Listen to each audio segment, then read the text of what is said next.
Hey there everyone, welcome back to the Dan Cave and welcome to another video build, and this time I'm building the Aoshima 1/24 scale Nissan Skyline 2000 GT-R. So the old 70s Skyline. So this kit was started way back in May last year. Didn't actually finish it until December of last year, so kind of got started, then left for quite a while, and then I finally got back to it and finished it in December of last year. So I had all the video footage. I sat there and thought, well, I don't really want to do a multi-part big video build. There's not that much in the kit anyway. But I wanted to kind of get the final product out there because I actually really like how it turned out.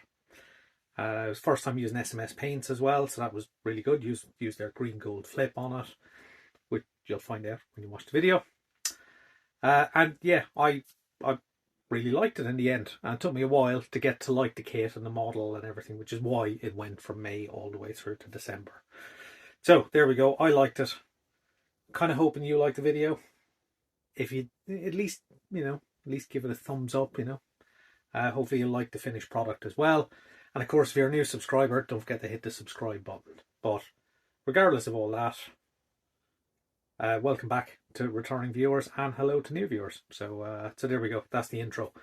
Let's head on over and run through this build fairly quickly this time. So this is a fairly quick video. So let's head on over and see how the build went. And I'll be back at the end for some final thoughts.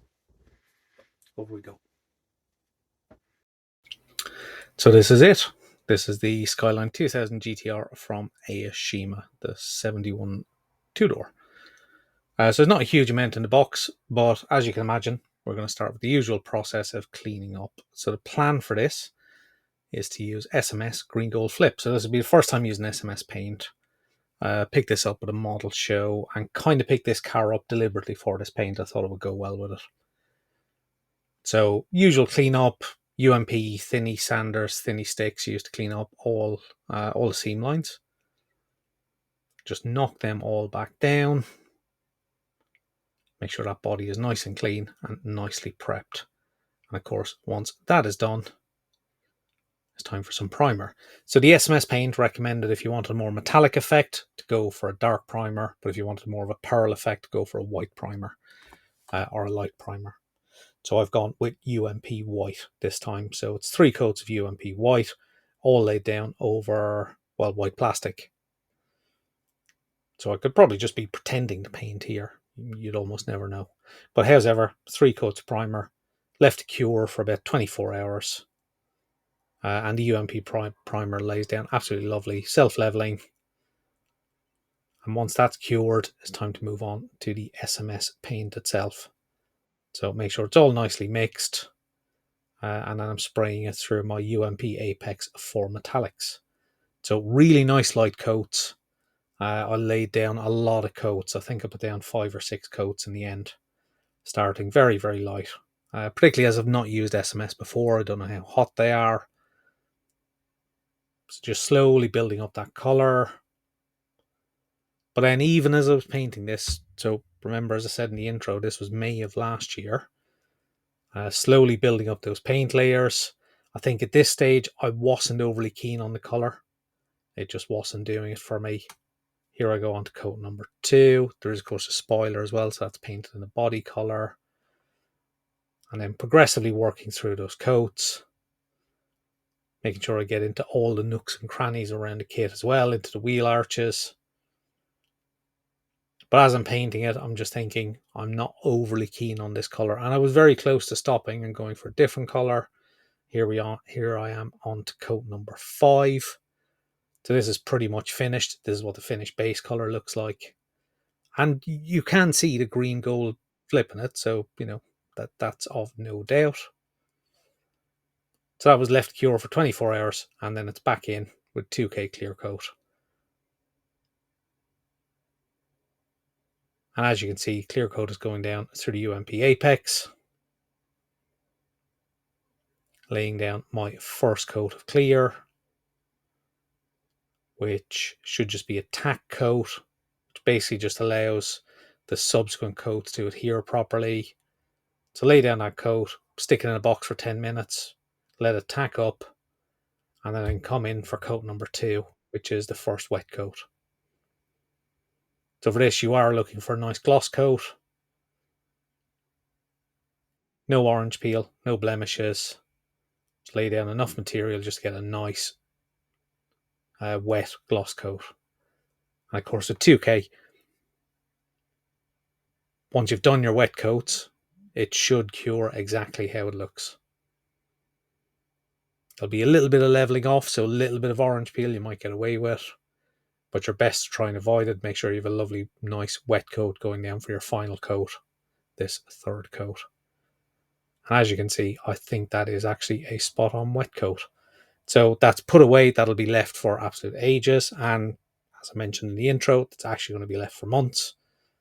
And now it's on to the bodywork. Sorry, not the bodywork, the chassis. So there's not a huge amount of detail in this kit. The running gear is very basic. It does allow you to adjust the height. So in this case, I'm going to go for the lowered stance. And then it's the usual cleanup process on all them chassis and running gear components and interior components as well. And I will say the interior parts are a little bit rough. They're not brilliant. But however, they're all cleaned up, and then it's back over to the spray booth to prime the body in UMP black. Sorry, the body, I keep on saying the body, to prime the chassis in UMP black. Got various parts for the steering and suspension. Nearly all of that will be hidden. And then once all that priming work is cured, I'm going to come in and actually brush paint the exhaust and engine and gearbox detail that's molded into the underside, because this is a curbside kit after all. So just using some UMP steel, I think it is. Just brush paint that on, and that's absolutely fine. And do that in a number of bits and get all that chassis work completed. So once the body work has had time to cure, it's time to go back in and flatten that off, just to remove any high spots, any blemishes, any dust spots.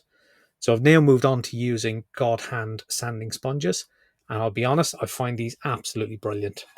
I was finding I was getting a lot of micro scratches from the micro mesh. These ones are nice, thick foam backed. I use, I think it's 6, 8, and 10,000 to progressively sand through. If you've got a flawless 2K, I'd start with the 8K. But all I'm doing is knocking down any high spots, wet sanding, of course, and washing it down between different grits as well, just to make sure there's not any particles left over. So once I've finished with the flattening process, it's time to move on to UMP polishing compounds. So using the number 1 compound and then the number 2 polish, working them into the surface just to restore that beautiful gloss finish. So you start with number 1 and then move on to number 2.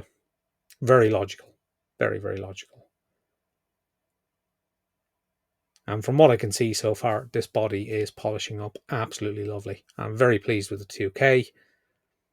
Even though it's cured for months, it's still sandable and polishable. And I don't think I've got any micro scratches this time. So I'll be honest and say I'm absolutely delighted with the God Hand sponges.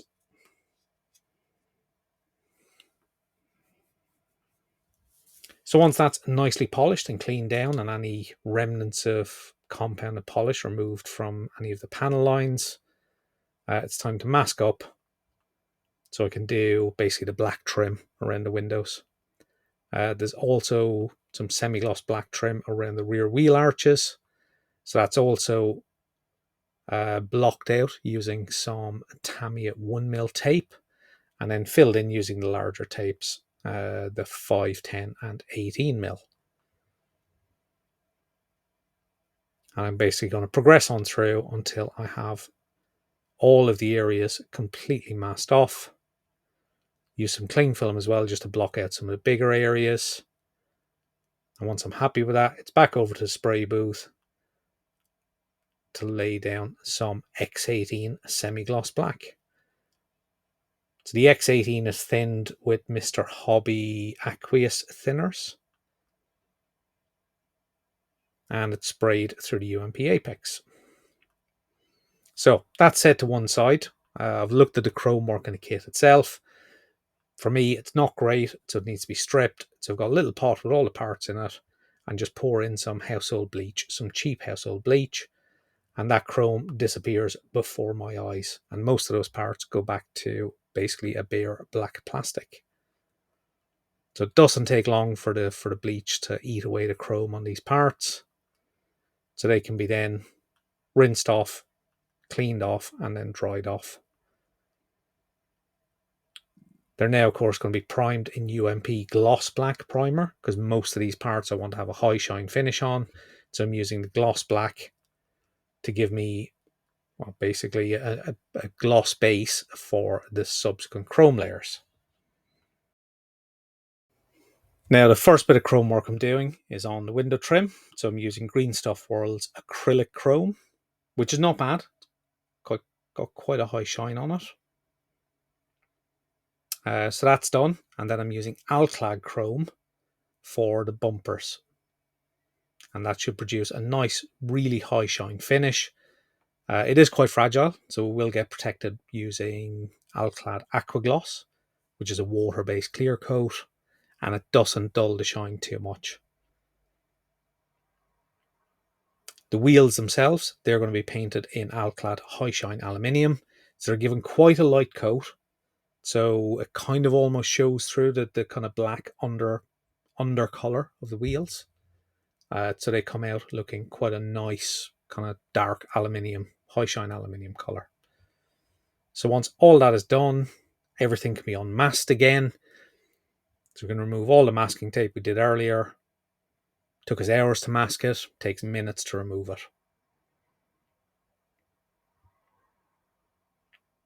Obviously, when you get down to the very base layers, be very careful. You don't want to scratch your clear coat.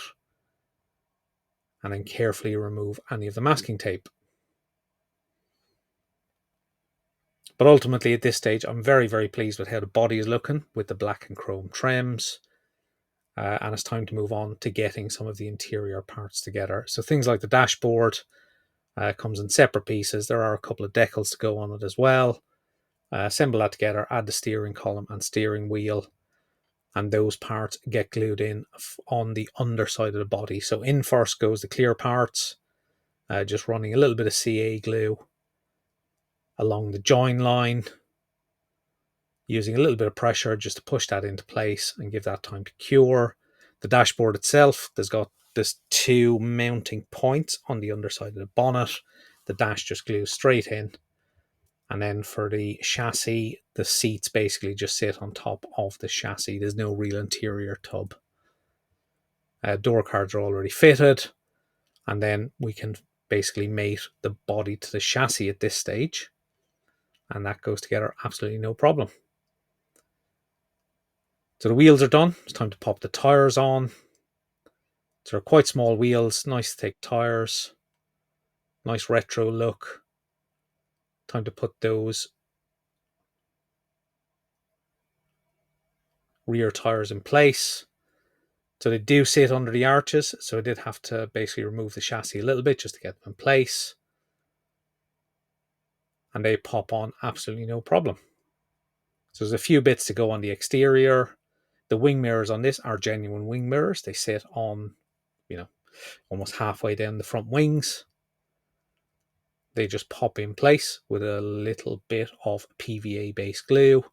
And then there's a few photo etch badges to go around the body as well. So Skyline GT-R badge. And then there's a couple of decals to go on for the number plates.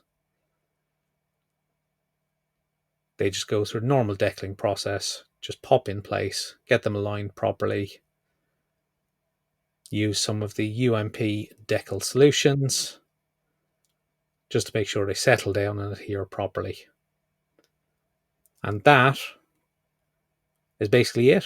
That is the kit complete. So it did say it was a short video this time. I can start tidying up and get back to drinking my cup of coffee. So I'm very pleased with the outcome. I think the green gold flip looks absolutely stunning now that it's done.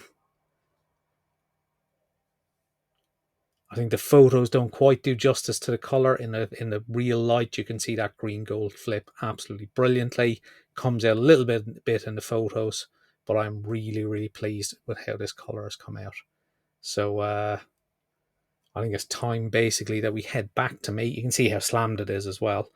Time to head back to me for final thoughts. So there we go. As you can see, I'm genuinely pleased with how that kit came out. I think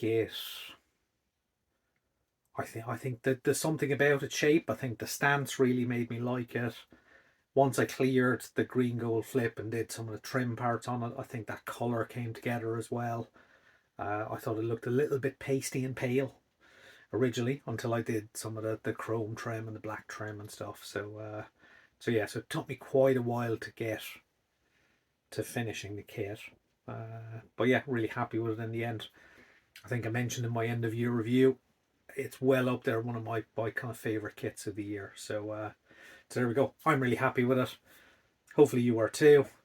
It was a short video, so the outro is going to be short. I'm pretty much going to leave it at that. Just one more plea again. If you're new here, please subscribe. If you're not new, thanks for coming back. And for all of you, if you can give the video a like, that'd be greatly appreciated. And feel free to leave a comment as well. And I'll see you all in a video very, very soon. So bye bye for now.